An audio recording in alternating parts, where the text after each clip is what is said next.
Hello friends, welcome to Freeda's foodie fines.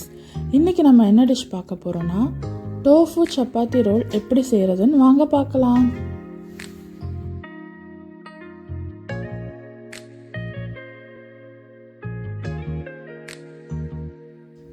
அதுக்கு நம்ம டோஃபுவை குட்டி குட்டி க்யூப்ஸாக கட் பண்ணி எடுத்துக்கலாம் ஃப்ரெண்ட்ஸ்.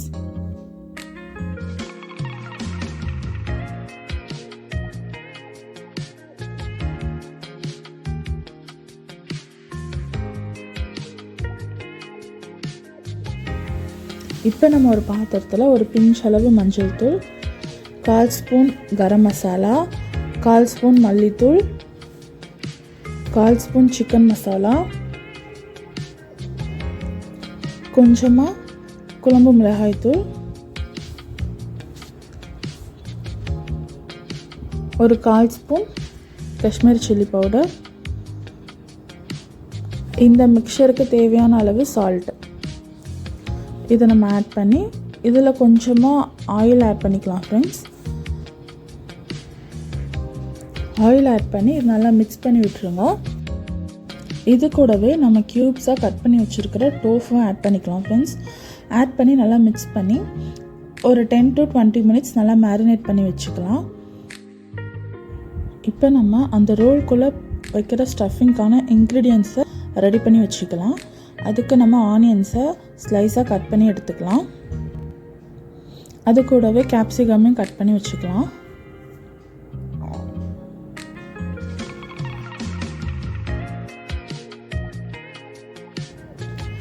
கேரட்டையும் ஸ்லைஸாக கட் பண்ணி எடுத்து வச்சுக்கலாம் ஃப்ரெண்ட்ஸ்.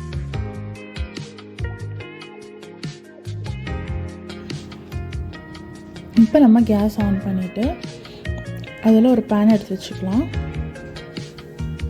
கொஞ்சமாக ஆயில் ஆட் பண்ணிக்கலாம். இப்போ நம்ம மேரினேட் பண்ணி வச்சுருக்கிறோம் அந்த டோஃபுவை இதில் ஆட் பண்ணிக்கலாம் ஃப்ரெண்ட்ஸ். இது ஒரு 3 to 5 minutes நீங்கள் ஜஸ்ட் ஒரு ஃப்ரை பண்ணி எடுத்துட்டாலே போதும்.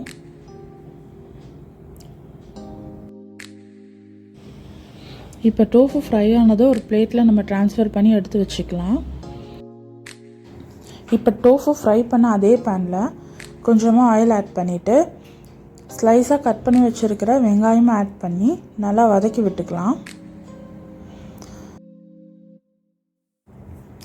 இந்த ஸ்டஃபிங்க்கு தேவையான சால்ட்டை நம்ம கொஞ்சமாக ஆட் பண்ணிக்கலாம் ஃப்ரெண்ட்ஸ். நமக்கு வெங்காயம் நல்லா ஃப்ரை ஆகணும்னு அவசியம் இல்லை ஃப்ரெண்ட்ஸ், ஜஸ்ட் நார்மலாக வதக்கி விட்டுக்கலாம். இப்போ நம்ம ஸ்லைஸாக கட் பண்ணி வச்சுருக்கிற கேப்சிகமும் கேரட்டும் இதில் ஆட் பண்ணிக்கலாம் ஃப்ரெண்ட்ஸ்.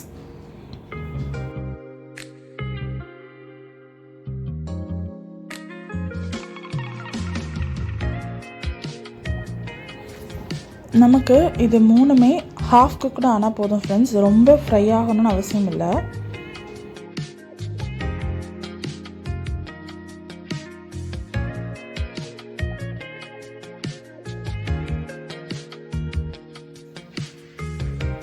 இப்போ நம்ம ஃப்ரை பண்ணி வச்சுருக்கிற டோஃபுவை குட்டி குட்டியாக சாப் பண்ணி இதில் ஆட் பண்ணிக்கலாம் ஃப்ரெண்ட்ஸ்.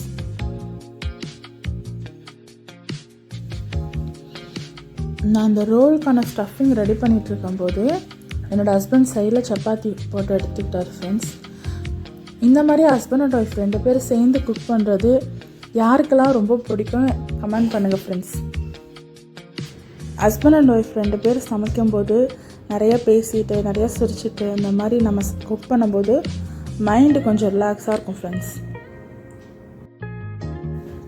இந்த ஸ்டஃபிங்கான சாஸ் இப்போ ஆட் பண்ணிக்கலாம் ஃப்ரெண்ட்ஸ்.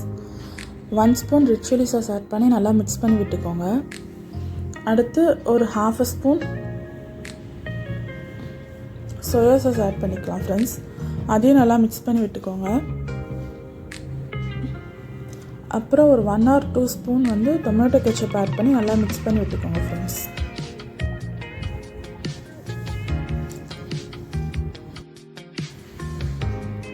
எல்லாமே நல்லா மிக்ஸ் பண்ணி விட்டுருங்க ஃப்ரெண்ட்ஸ். இதை ஒரு 2 minutesக்கு அப்புறம் நம்ம ஆஃப் பண்ணிடலாம். நம்மளுக்கு அந்த ஸ்டஃபிங் சூப்பராக ரெடி ஆகிடுச்சு ஃப்ரெண்ட்ஸ்.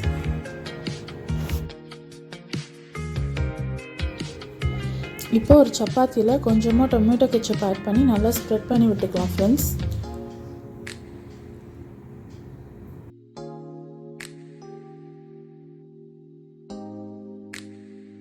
இப்போ நம்ம ரெடி பண்ணி வச்சுருக்கிற அந்த டோஃபு ஸ்டஃபிங்கை கொஞ்சமாக ஆட் பண்ணிக்கலாம் ஃப்ரெண்ட்ஸ். சைடில் வச்சுட்டு நம்ம அதை கொஞ்சம் கொஞ்சமாக ரோல் பண்ணிக்கலாம் ஃப்ரெண்ட்ஸ்.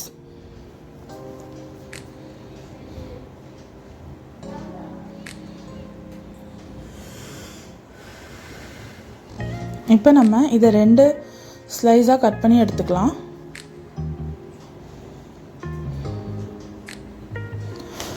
அவ்வளோதான் ஃப்ரெண்ட்ஸ், நமக்கு சூப்பராக டோஃபு சப்பாத்தி ரோல் ரெடி ஆகிடுச்சு. கண்டிப்பாக நீங்கள் இந்த டிஷ்ஷை வீட்டில் ட்ரை பண்ணி பாருங்கள். கிட்ஸ் லஞ்ச் பாக்ஸ் கூட நீங்கள் அதை ரெடி பண்ணி கொடுத்து விடலாம்.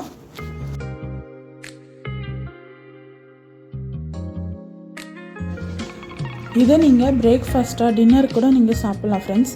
நல்ல ஒரு ப்ரோட்டீன் ரிச் ஃபுட்டாக இருக்கும். கண்டிப்பாக நீங்கள் இந்த டிஷ்ஷை ட்ரை பண்ணி பாருங்கள் ஃப்ரெண்ட்ஸ். ரொம்ப சூப்பர் அண்ட் டேஸ்டியாக இருக்கும்.